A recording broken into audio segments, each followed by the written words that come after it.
ये कहानी फर्जी है, इसके सारे किरदार फर्जी हैं और सिर्फ आपको लुत्फ देने के लिए लिखी गई है। प्यार और दोस्ती किस्त नंबर 1। मेरा नाम अर्चना है और मैं चंडीगढ़ की रहने वाली हूँ। मैं एक मिडिल क्लास फैमिली से हूँ। हमारी फैमिली एक बड़ी फैमिली है। मेरे 2 भाई और 1 बहन है। सबसे बड़ा भाई सुनील 25 साल, फिर समीर 22 साल, फिर मैं 20 साल और सबसे छोटी कल्पना 17 साल की है। मेरे पिताजी की एक ट्रांसपोर्ट कंपनी है। माँ घरेलू खातून है। बड़ा भाई शादीशुदा है और वो भी पिताजी के साथ काम करता है। हम सब एक साथ रहते हैं। बाकी बहन भाई शादीशुदा नहीं है। मैं और समीर घर में सबसे अच्छे दोस्त हैं। हमारे शहर में शायद ही किसी बहन भाई में इतनी दोस्ती हो जितनी मेरी और समीर की है। मैंने कभी भी ये नहीं सोचा था कि मैं ऐसा भी कर बैठूंगी। पता नहीं समीर के दिमाग में ऐसी बातें कब से आ गई थीं। अक्सर हम रात को देर रात तक बातें करते रहते थे। एक रात हम बातें करते करते टीवी भी देख रहे थे और हमारी बातों का टॉपिक लव मैरिज था। उसका कहना था कि शादी हमेशा माँ बाप की मर्जी से करनी चाहिए और मैं लव मैरिज को वोट दे रही थी क्योंकि मुझे एक लड़के से प्यार था। लेकिन समीर को इस बात का पता नहीं था। उस रात जब मैंने लव मैरिज को इतना वोट दिया तो अचानक समीर ने मुझसे एक सवाल किया जिसके लिए मैं तैयार नहीं थी। उसने कहा, अर्चना एक बात तो बताओ, क्या तुम्हें किसी लड़के में इंटरेस्ट है? मेरा मतलब क्या तुम किसी से प्यार करती हो? मैं अचानक इस सवाल को सुनकर चुप हो गई। वो फिर बोला, बताओ तो सही, इसमें कोई बुराई तो नहीं, सबको हो जाता है, हो सकता है तुमको भी हो गया हो, मुझसे शेयर कर लोगी तो शायद मैं तुम्हारी मदद कर सकूं। ये सुनकर मेरा कुछ हौसला बढ़ गया और मैंने सिर्फ सर हिलाकर उसे हाँ कहा। वो बोला, कौन है वो? मैंने उसे बता दिया कि मैं अपनी क्लास के लड़के ऋषि को पसंद करती हूँ। कुछ देर बाद वो बोला, एक बात बताओ, सच सच बताना, क्या तुम दोनों में कुछ हुआ है? मैं ये सवाल समझ नहीं सकी तो मैंने पूछा, क्या मतलब? वो फिर बोला, मेरा मतलब कोई ऐसी वैसी हरकत की है उसके साथ। अब मैं उसका मतलब समझ गई और बोली, नहीं, वो कई बार कोशिश कर चुका है पर मैंने कभी भी उसे अपने को छूने नहीं दिया। वो बोला, वैसे मैं जानता हूँ उसके बारे में, काफ़ी लड़कियां हैं उसके जाल में तुम्हारी तरह और बहुतों के साथ तो वो काफ़ी कुछ कर भी चुका है। मैं बोली, क्या कर चुका है? वो कुछ देर चुप रहने के बाद बोला, वही जो सब करते हैं और क्या। मैं सुनकर हैरान रह गई और फौरन समीर से लड़ने वाले अंदाज में बोली, नहीं, वो ऐसा नहीं है। हाँ, मुझसे वो ज़रूर छेड़छाड़ करता है मगर उसका किसी और लड़की के साथ चक्कर नहीं है। वो बोला, अरे तुम चाहो तो मेरे दोस्त की बहन सिमरन से पूछ लेना, वो उसकी शिकार बन चुकी है। ये सुनकर मैं बहुत परेशान हो गई लेकिन मुझे अब भी इस बात का यकीन नहीं था। 1-2 दिन बाद मुझे सिमरन मिली तो मैंने उससे ऋषि के बारे में पूछा। सिमरन ने समीर की बात को कन्फर्म कर दिया कि 2 साल पहले ऋषि ने उसे पटा के उसके साथ ताल्लुक बनाया था। मुझे बहुत बड़ा धचका लगा और मैंने ऋषि से अपना रिश्ता तोड़ दिया। उस दिन मैं घर आके सारा दिन रोती रही, रात को भी ठीक से नहीं सोई और रोती रही। अगले दिन संडे था। जब मैं उठी तो 9 बज चुके थे लेकिन मेरी आंखें अभी भी लाल थीं। माँ ने देखकर पूछा, क्या हुआ अर्चना तुमको? मैं बोली, कुछ नहीं माँ, बस रात को नींद ठीक से नहीं आई। वो ये सुनकर डांटने लगी, एक तो तुम दोनों बहन भाई पता नहीं रात को इतनी देर तक क्या बातें करते रहते हो, कभी जल्दी भी सो जाया करो, बीमार हो जाएगी, और वो तुम्हारा भाई भी। मैं बोली, कुछ नहीं होता माँ, और बाथरूम में चली गई। नाश्ते के दौरान माँ ने बताया कि आज रोहित का मंडन है और हम सब जा रहे हैं। नाश्ते के बाद तैयार हो जाओ। रोहित मेरी चाची का 2 साल का लड़का है। मेरा जाने का मूड नहीं था, इसलिए बोली, माँ मेरी तबीयत ठीक नहीं है, मैं नहीं जाना चाहती। माँ ये सुनकर गुस्से में बोली, और जागो सारी सारी रात, लेकिन तुम घर में अकेली क्या करोगी?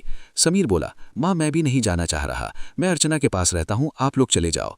नाश्ते के बाद सब लोग तैयार होने लगे और करीब 11 बजे सब चले गए। अब घर में सिर्फ मैं और समीर थे। वो टीवी देख रहा था और मैं अपने कमरे में थी। कुछ देर बाद समीर मेरे कमरे में आया और बोला, कैसी हो अर्चना तुम अब? मैं ठीक हूँ समीर। समीर, नाराज हो क्या मुझसे? नहीं समीर, ये कैसे सोच लिया तुमने? बात तो करती नहीं मुझसे, तो फिर ऐसा ही सोचूंगा ना। मैं, कुछ नहीं समीर, तुम भी ना। मैं, अच्छा चलो कोई और बात करो। समीर, पहले हंस कर दिखाओ। इस बात पर मैं फौरन हंस पड़ी और उसने मुझे हंसते हुए देखकर अपने गले लगा लिया।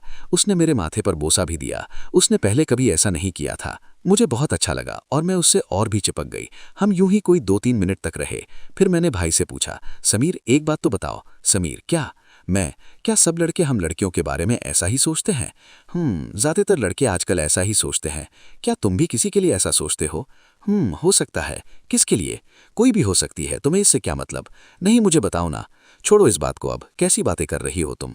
तुमने रात को ही कहा था कि हम सब कुछ शेयर कर सकते हैं, अब क्यों छिपा रहे हो?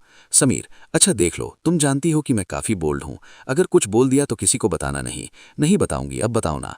तो सुनो, मैं रीना के बारे में ऐसा सोचता हूँ। रीना मेरी भाभी हैं। ये सुनकर मैं हैरान हो गई और उससे पीछे हट गई। वो अब मुझे सिर्फ मुस्कुराता हुआ देखता रहा।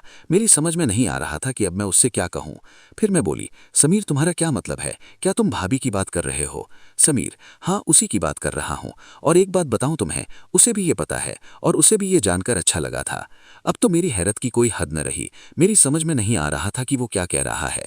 फिर मैं बोली, समीर तुम्हें पता है ना तुम क्या कह रहे हो? वो तुम्हारी भाभी हैं। तुमने उनके बारे में कैसे सोच लिया? समीर, भाभी है तो क्या हुआ, है तो आखिर एक लड़की ही ना, खूबसूरत है, मुझे अच्छी लगती हैं और उसे मैं भी अच्छा लगता हूँ। इसमें बुराई क्या है? एक बात बताओ, तुम्हारा और रीना भाभी का किस किस्म का रिश्ता है? वैसा ही जैसा ऐसी सूरत में होता है। क्या मतलब ऐसी सूरत में कैसा होता है? प्यार भरा और क्या? क्या तुमने उसके साथ कुछ किया तो नहीं? हाँ, थोड़ा बहुत कर चुका हूँ। हाय भाभी के साथ। समीर तुम पागल तो नहीं हो गए? तुम उसके साथ इस हद तक गए हो? हाँ, पागल कर दिया था उसने। मैं क्या करता? और रही हद की बात, तो प्यार में कोई हद नहीं होती। क्या मतलब? वही जो प्यार करने वाले करते हैं, कुछ कुछ गले लगाना और कुछ वो भी। सच सच बताओ, कहीं वो तो नहीं किया तुमने? हाँ, हो तो गया है। इसमें मेरा क्या कसूर? इतनी खूबसूरत औरत जब पास हो तो आदमी से कुछ भी हो सकता है। कसूर? क्या मतलब? अगर कोई भी खूबसूरत औरत हो तो तुम उसके बारे में ऐसा ही सोचोगे, चाहे वो तुम्हारी बहन ही क्यों ना हो। हाँ, ऐसा ही है। ये सुनकर तो मेरा दिमाग खराब होने लगा। कुछ देर तक मैं चुप रही, फिर बोली, क्या तुम मेरे बारे में भी इस तरह सोचते हो?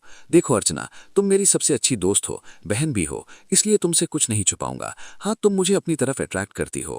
अगर तुम मेरी बहन ना होती तो मैं तुमसे शादी करने की सोचता। मैं? समीर, तुम पागल तो नहीं हो गए? तुम मेरी बहन हो, तुम कैसे आदमी हो? बहन तो हो पर खूबसूरत भी बहुत हो। अब मेरा क्या कसूर? पता नहीं क्यों समीर की इन बातों से मजा आ रहा था और मैं भाभी वाली बात का धचका भूल गई थी। अजीब सी हालत थी मेरी। मैं सोच रही थी कि अब मैं उसे क्या कहूं और कैसे कहूं। दिमाग में कुछ नहीं आ रहा था। लेकिन मैं एक बात जरूर नोट कर रही थी कि समीर की ये बातें मुझे बुरी नहीं लगी। मैं अब कुछ नहीं बोल रही थी और वो मुझे बस देख रहा था और मुस्कुरा रहा था। मैं कुछ डर भी रही थी। पता नहीं क्या हो रहा था मुझे। पता नहीं मैं शर्मा कर या डर कर कमरे से बाहर चली गई। समीर वहीं बैठा रहा। मेरी अंदर से एक अजीब सी हालत थी। मेरा भाई मेरे बारे में ऐसा सोचता है। क्या मैं वाकई इतनी खूबसूरत हूँ? अब मुझे क्या करना चाहिए? इस सिचुएशन को कैसे हैंडल करूं? अब मैं समीर के बारे में एक और ही तरह से सोच रही थी। ये बात तो सच थी कि समीर काफी हैंडसम भी है, लेकिन वो मेरा भाई है। ये बात बार बार मेरे दिमाग में आ रही थी।